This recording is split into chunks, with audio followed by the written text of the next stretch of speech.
Thank you so much. Thanks, Dave. And thank you. Who here has a mother? Raise your hand. Who's got kids? Raise your hand. Who likes parties? Raise your hand.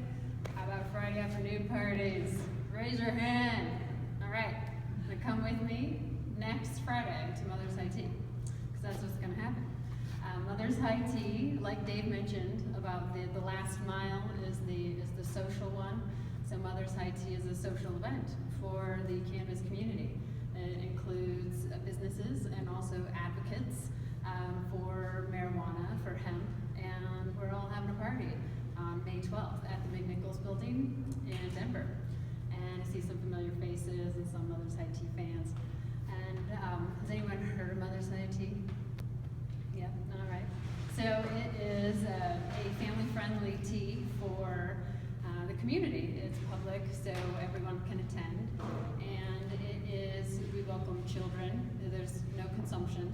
We welcome children. And the purpose of it, the social purpose, is to normalize the people that are in the industry, us, reach out to our families, to our parents, to our children, and really show them who is involved. And it's a take your child to work day. You know, many people that are in the marijuana space with the regulations, their children are not allowed in their offices and their place of business. And so if you think about all the times when you were a kid and you just went to your parents' office, or they had to pop into their office or their place of work, this is something that's kind of socially, there's a disconnect here. And so this event, part of the purpose is to normalize and make it, you know, as we all know, it's a plant, and there's this industry that is legalizing, and so let's normalize it in a social way. So we normalize it by dressing up, have tea attire, men, you have to dress up. So no baseball hats, you know, wear your fedora, and dress up to impress the ladies. And we have some great speakers. This year we have speakers coming from all over the country. We have Warner from Seattle, Washington, very familiar face to MJBA.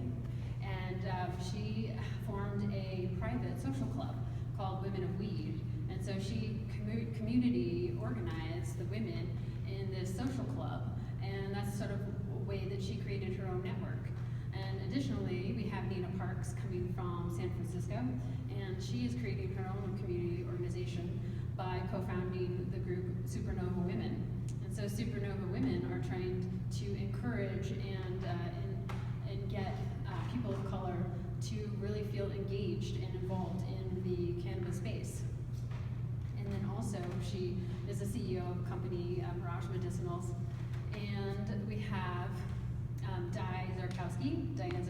She is here in Boulder, Colorado, and she has a really unique perspective because her industry, what she's doing now is she's in the competitive licensing and best practices for companies. And so she works in getting licenses for investors, for people that want a new license in these emerging states. And she's also instituting the best practices for production and really has a unique perspective of the growth that is happening state by state as this nation, as we're emerging. So we're really excited to have her share her perspective. And then, I need a moment, I didn't write it. Who else is coming? Sonia is coming from Boston. She is a recent Harvard graduate, and so she is this emerging community leader. She has formed not only the Cannabis Cultural Association, which is another group that is intending to really engage all communities into the cannabis space. And then she also has a great cannabis, it's an art collective, and it's also with edibles. It's called eatme.land. You can see it on Instagram. And she's also working with the Massachusetts Cannabis Consumers Group to engage legislators with the community so that there's a dialogue that as the laws in Massachusetts are emerging, that people feel engaged and participating in them and that they're creating better results. So if you remember here, there is the shortcoming with the licenses in particular areas like Globeville, where the communities are kind of responding against all the licenses. And so this is, I think, is an approach that will help facilitate that understanding, so that when cannabis businesses are solidly in a community, that they grow up, and that there is that communication with the people and all the stakeholders involved. So all of these wonderful women are coming to the tea, and I want you to come too. We have so much fun there. There are activities for the kids, so we keep them busy, and we have a fun photo booth. And we also have nonprofits.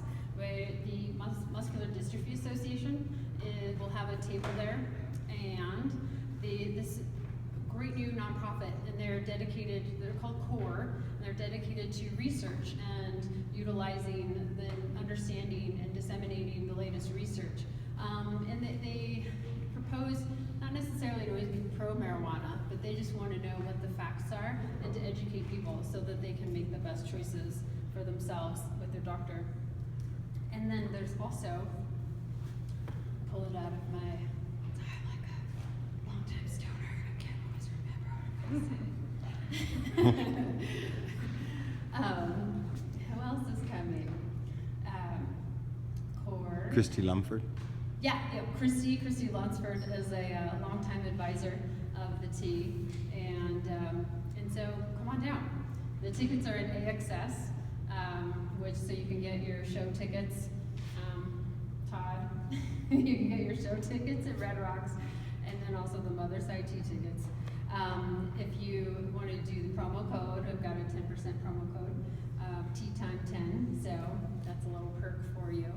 And if you want to find me, if you don't see me afterwards, you can always find me on any of the Mother's High Tea social media pages on Facebook, Instagram, or Twitter, or my own, some Cannabis Maven. So you can contact me that way, and I look forward to seeing you, all dapper gents at Mother's High Tea, and the ladies, of course. Thank you.